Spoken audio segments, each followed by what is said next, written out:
Welcome back to another episode of This Week in Versaw, the podcast where we dive into the world of software engineering over a slice of pizza. My name's Kodad, here with my co-host Chad on the other side, and every week we sit down with a guest from the industry to talk culture, projects, and everything in between while enjoying some good food. Today's guest is Ken Versaw, a software engineer and manager too at Nelnet, as well as the organizer and founder of Nebraska Code. That's right. Wonderful venue for today's episode. Today we're eating the Ramos pepperoni cream cheese pizza, bringing back a crowd favorite. So stick around if you want to hear some good insights, share a laugh or two, and get a little bit hungry. So grab a slice and let's dig in. All right. And this is one of our highest rated pizzas. It's a great pizza. So we're thinking about things that have gone great. Now we're going to ask the exact opposite question. What is your biggest mistake you've made in software? Or probably, to be honest, the funniest mistake. The thing that you're like, oh, but you tell people and it always gets a laugh. Oh, geez. I would say it has to be a software. No. Okay, good. So, We prefer software. No. okay, well, I can give a couple things, but so I guess one story of a sort of a crazy mistake I made. I was riding my bike to go visit some friends. They drove past me, yelled at me. I looked over, lost control, wrecked my bike. The funny part though is we were going to Amigos. I go into Amigos. And they're all kind of looking at me and laughing. I'd somehow managed to run over my own face. I had like a tire mark across my face, and they didn't tell me. They just kind of laughed and then let me go the rest of the day until I eventually looked in the mirror, and then it was like, so that's kind of legendary. Like, not a lot of people have run over their own faces. Those employees probably still talk about it. I remember that guy that came in with the tread mark. Yes, and nobody told him. They just let him eat his tacos. Yeah, that was me. That's me, Amigos. Yeah. They all watch, I'm sure. What's your funniest in a software context? That's a lot harder because I feel like all the mistakes I make in software, maybe you have to get far enough away that they're funny, right? And I don't feel like I'm far enough away. They just feel like tragedies right now, and times that I've, mistakes that I've made. And so, there was, of course, I'm sure everyone's done this. Had the SQL query that deletes a lot of data that you didn't really delete. Forgot the where clause? Yep, forgot the where clause, or like you're highlighting the select star, and then you accidentally highlight the delete on top of it. Mm-hmm. Done that more than once. That's probably the worst. That's that sinking feeling that you get when you realize, no. Is there a way to stop the SQL command in flight? And there's not. The current Azure portal, if you use theirs for SQL, I think it's if you press Command Enter or Control Enter, one of the two, it runs the command immediately. Yes. If you're in that web browser, and my brain doesn't assume that's going to happen. I think both of those assume it's going to put like a line when I press that, but it runs it. I have been burnt by that where it ran something I wasn't ready for it to run. It's never deleted everything, but I'm like, Yes, and that's just like a horrible syncing, especially if it updated data at all. You're like, oh no. Yes. There should be a checkbox at the top that says, don't let me do that. Yes. Acquire, run. For any delete, Yeah. As much as we all, or at least I'm not can we say we don't like Oracle on this, or are we going to get sued? We don't like what? Oracle. I have no opinions. Okay. One thing their editor was really great at back in the day is you could run any query, and then after it ran, it told you what it was going to do, and then you could finish it. Oh, nice. So that mistake, my very first job where we had databases, I couldn't make because it would tell me we're going to do 5 updates. And it gave me a second to not make that mistake. So I suppose today you could put a commit statement in all your queries and solve it the same way. But it was nice the editor was doing it for me. Yeah. That's good user experience. Yeah, it is. That's smart. Yeah.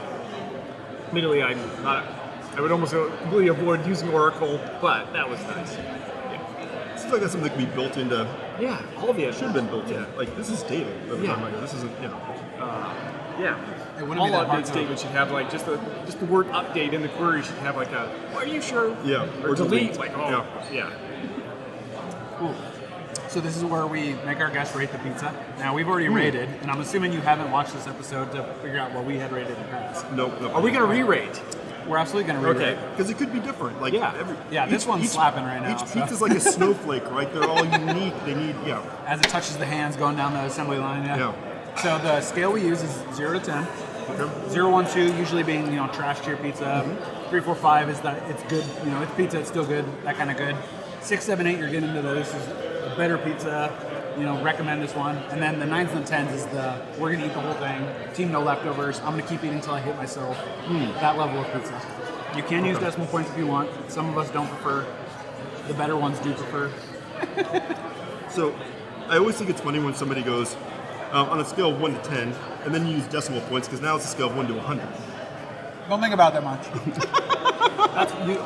You notice I don't use decimal points. Yes. Actually, I hate very fine numbers in general because I don't think none of us are that accurate. So that's maybe my other. Yeah. So do you want 1 to 10 or 1 to 100? You get to pick. Okay.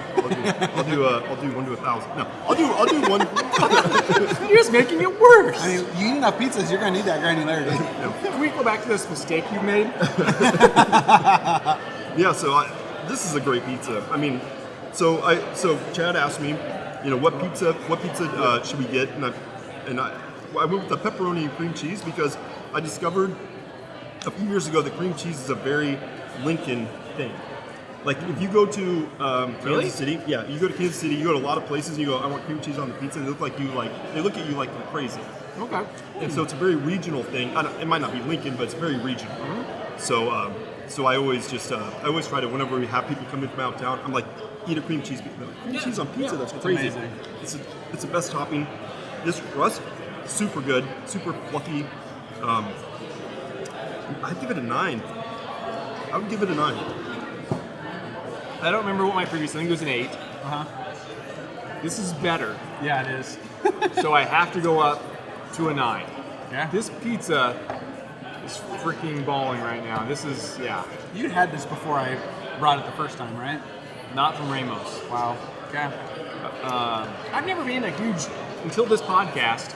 My Ramos eating had been late night during college. Yep. Which probably not you're not getting the best pizza from a place probably at that Probably point. not. Yeah. Well, you're not in maybe the best state to judge pizza either. I don't know.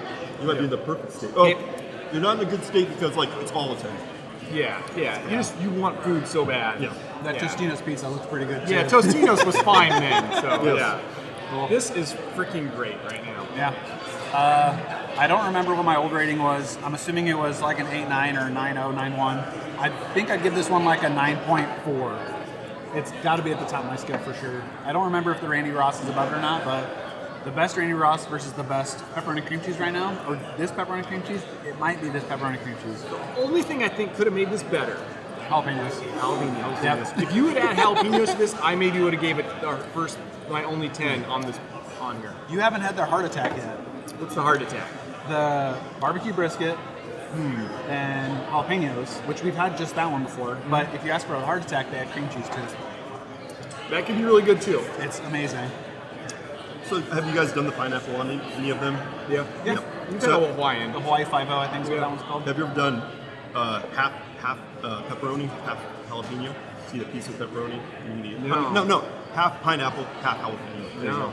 I can see that being pretty solid. Yeah. So you get some sweet, then you get a hot, then you get a sweet, then you get a hot.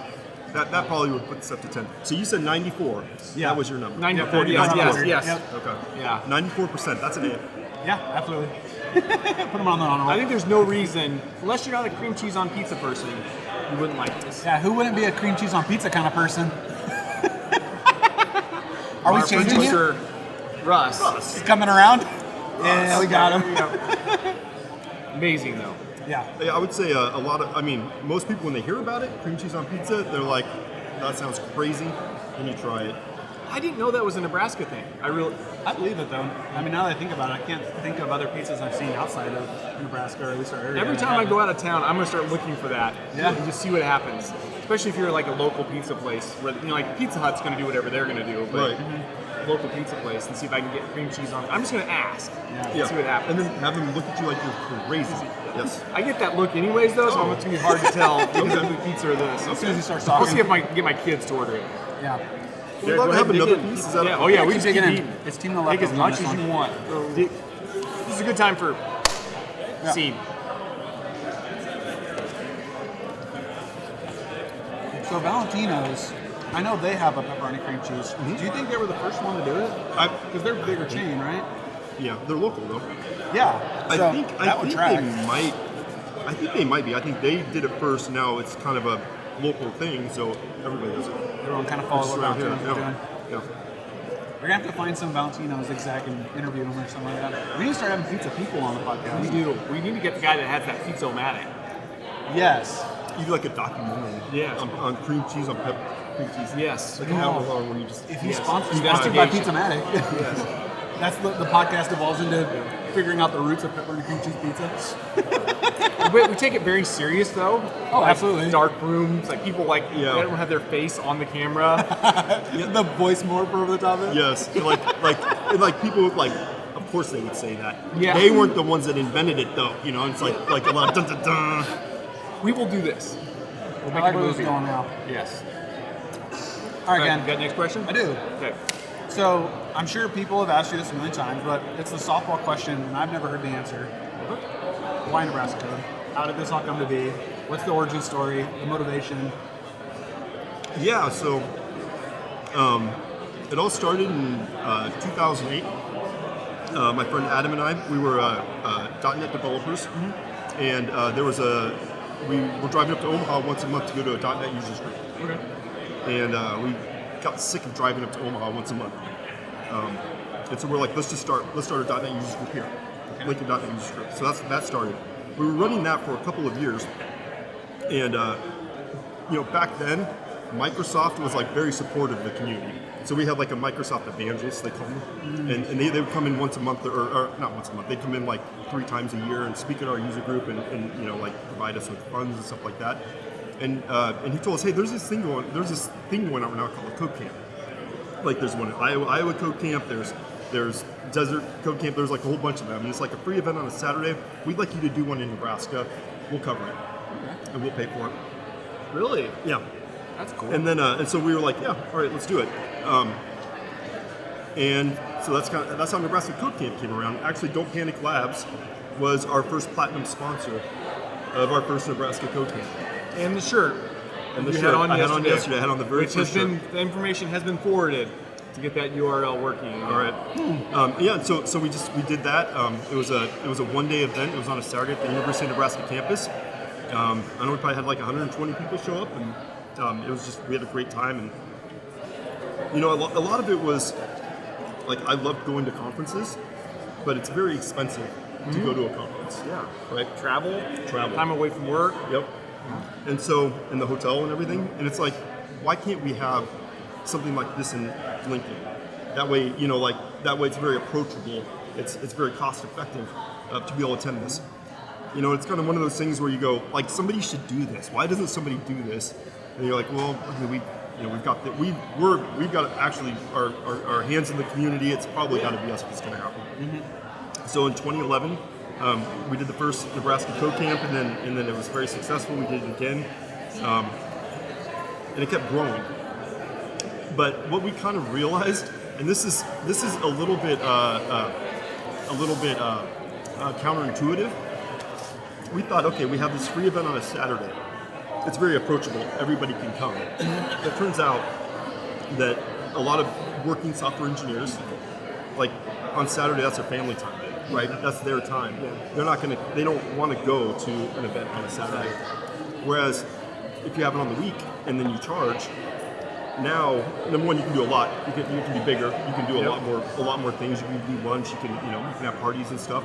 But also, now companies, it's an educational opportunity for the company, right? So they'll go during the week. It actually made it more accessible to software engineers.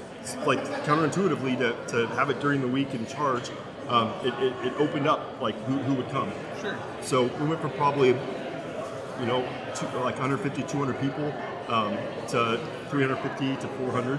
Doubled in size, like over the next couple of years, and we've just been going ever since then. That's awesome. Yeah. So when you say code camp, in my mind, the first thing I jump to is like a boot camp situation. There's code boot camps for very entry-level people. Was that the target for the original code camp, or was it kind of intermediate or all across the board? I would say it's almost our target was everybody. like the sessions we had, like I would say they're very similar to what we have now. Like we weren't targeting like introductory or anything like that. We had some introductory, some medium, some advanced. So I'd say our target was still the same people. It just became more accessible. That's awesome. You know. Are you still doing the Lincoln.net group? Is that still? Yep, that's still going on. But we changed the name because we realized, I don't know, it's probably 2016, we realized, we only had one .NET session this year. We probably shouldn't be the .NET user group. Yeah. Like we started having more like front-end JavaScript frameworks, a lot more process-oriented. We just started covering everything. Sure. It's like we're not really doing .NET. I mean, we do have some .NET sessions, but so we went to Lincoln Code to kind of get the branding all matched up. Gotcha. I feel like I've heard that one around before, but haven't attended them. What would you say to the people who've never attended one of those things to get them to show up for their first session? For Lincoln Code? Yeah. It's like, to me, I think like continual learning is just part and parcel with being a software engineer, right? I mean, we're in an industry that Changes continually. Continually, and it's not even like it's gotten ridiculous now with AI. Mm-hmm. Like it's fast, but it's like getting faster all the time. Even. Like it's changing faster, and when I took my first class, my first software engineering class, way back in 1999, I had a professor that told the class like, hey, just want to let you guys know, if you want to be in this career, you better love learning, right? I'm not gonna teach you how to be a software engineer, and then you're gonna go be a software engineer for 8 years. You're gonna have to keep learning. Like, and he said to us at the time, like every 5 years, the industry has massive changes, and you have to learn new things, and that's hilarious. Now, every 5 years, okay, yeah, no, not anymore. That was back in 1999. Now it's like every 6 months. Yeah, I was gonna say for 5 months. And so So just you have to have that continual learning. You have to love it. Like you have to love the struggle, right? Like the grind, like Yes. the drowning. You're drowning. Like you're constantly drowning. And like once you think you kind of know something, there's something new. So you have to embrace that. And so that's what I would say to somebody. I guess going all the way back around. I remembered your question. You thought I forgot. No, I knew you were gonna do I can tell you thought you were like, I don't know where he's going. This is not answering my question. I'm going to answer the question. I would say that just part of being a professional, and part of really taking your career seriously is learning, is staying on top of the trends, and so that's what we're doing. Session every month. Come and learn. It's awesome. Actually, going all the way back, to the one of your early things, you mentioned that very first, Nebraska Code, and I still remember that because I think Steve Keen came up and I learned things about him that I didn't know. Mm-hmm. Went to sessions. I think it was in Avery Hall, if I remember right. Yep. I was there. That was a good memory. thing, and it was on a Saturday. It was. And which I can see both as a positive and a negative for people. But it was really cool that we were getting, speakers and people talking locally. And I still remember some of the sessions I went to there at that first one were actually really, really good. I mean, I remember the one I went to at the end of the day. I don't remember what it was called. But the speaker did just it was like the last one of the day, so you kind of expect it to be kind of a, maybe not the persons that got it. That person nailed it and did a great job presenting. So there was all, good content. You just don't get that everywhere. I mean, there's Build, there's some of the big ones out there, but cost quite a bit to get to them. Oh, yeah. And a lot of times you're just looking for exposure. What are people seeing? What are people doing? Kind of how that going. It was nice to have that more local. So I always really appreciated that. And I've been to, I think, almost every one of them. I think there was one I didn't make for some reason, like a vacation or something, but I think in general I've always been here. So I really appreciate what you guys have done for the community. What we all do, actually. So. Yeah, thank you. Yeah, and Don't Panic Lab is, you guys have been sponsors, I think probably every single year. Yeah, we probably have. Yeah, and so from the very first one, that's amazing. And so, obviously we really appreciate your support. We will get that link working. Okay. Do you have a favorite memory from the years ago? Oh, yes. Something that kind of that's why it's all worth it. That one time somebody came in and somebody said something to you or something funny happened. Oh, for sure. Well, so I mean, I've made so many friends, like from all across the country. Like a lot of the speakers that come in, you get to spend a lot of time with them, and so like that's amazing. That's just kind of for me, I guess. This isn't like for attendees, I guess, but I mean just like the socialization you do with speakers. You're just hanging out with like some of the smartest people you've ever met. And you're and like people who are just like really tied into the like the technology they're talking about. Like you really have to, if you're going to be speaking on this framework, you have to know the framework. And so I mean, some of the great conversations I've had just with some of our speakers, like private one-on-one, it's really great. I think I've definitely had people tell me that like they come out of a session and they're like that just saved me 6 months. Like that, he said something or she said something that changed how I thought about this, and I'm going to solve this problem a new way now, and this is saving me time, and this is making my career better. So like I love that. Like I love that people can come and they can grow, they can learn new things, they can maybe find new opportunities. I love that part of it too. One other thing I was talking about bringing up was nice. We get these opportunities to learn. Something else it provides, and this is a huge benefit actually that I didn't bring up, it gives people a chance to speak and present. Because there's only so many of those opportunities out there. Lincoln Code does that as well. There is something about to really learn something, to be good at something. Often, the moment you feel you have to teach it or present it, that changes your level of knowledge on it immediately. And you might not even realize how much it changed it until after, like 6 months later, go, I learned so much because I had to be good on that topic. And all these speakers here are getting a huge benefit themselves. Yeah. And I also want to point out for anybody that's part of this, of all conferences, I don't know if there's another one out there that maybe beats you, but like you do the best like speaker things. Like we got actual shirts. Last year it was the cool Pop Funkos? Yeah, Pop Funkos. Yeah. I actually got my nephew one of those. I made one that looked like him for his birthday last year, and he thought it was, like, oh, that's really cool. Yeah. I didn't know you could do that. Yeah. How'd you pull off the shirts? So this is actually my wife's doing. So, oh, wow. Well, I had the idea. I'll take credit for that. But then she did all the actual hard labor of generating the images. She had to generate those for, wow. Yeah. We had 84 speakers. That's awesome. Wow. So we started printed months ago. Printed. So it was a company here called Screen Inc. So local print shop. So essentially what they did. So I reached out to him.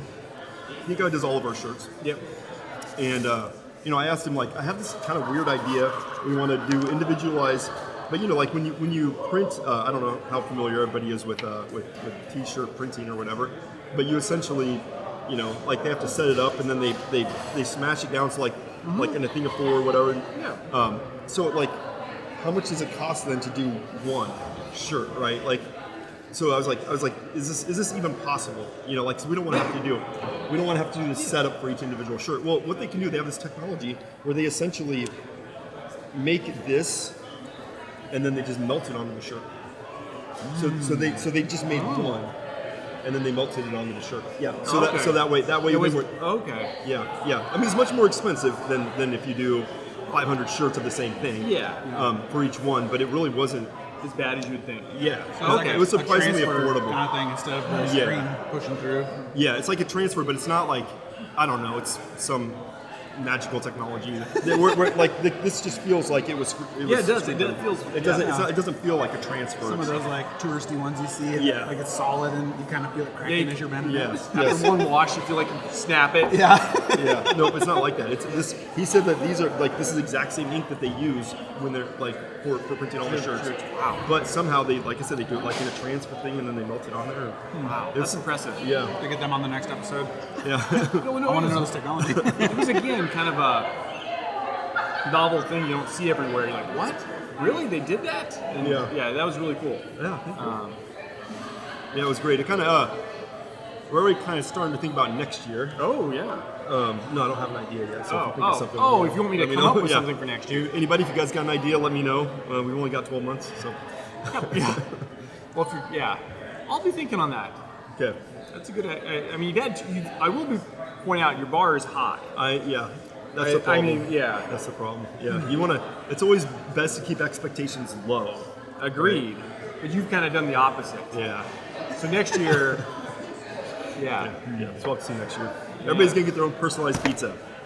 Actually, we thought about pizza make look like people's faces. Yes.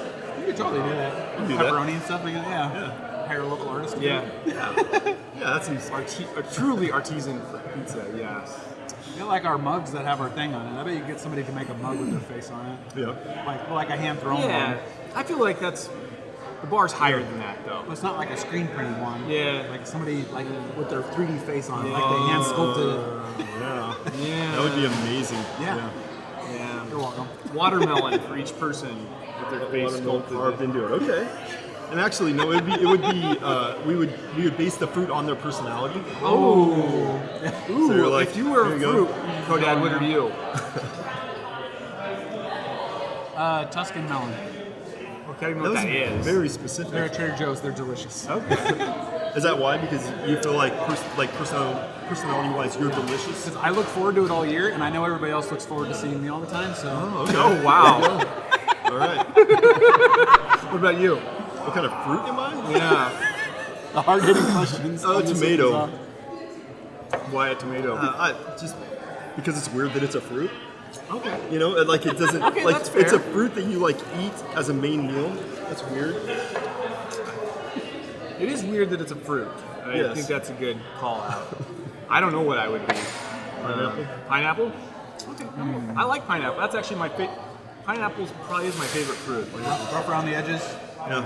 Yeah. sweet inside. Yeah. Yeah. Sweet and juicy. Sweet and juicy. We have to cut this whole segment. Cut. All right. Next question or Up to you. Next question or outro? outro? Let's do outro. All right, that's going to wrap it up for this episode. Thank you for tuning in. Don't forget to like and subscribe to the video. Ring the bell for notifications. If you want to figure out when we're going to get or publish the next episodes, leave a comment down below what kind of fruit you are or what you would like to see for swag at next year's Nebraska Code for the speakers. Ken, thank you so much for coming on. Thank you for having me on. This is Thank great. you. This really pizza good was episode. delicious, and the conversation was fun. So yeah, We'll thank have you on guys. again. Yeah, for sure. Yeah. Russ, thank you again for producing, making us look as good and sound as good as we possibly can.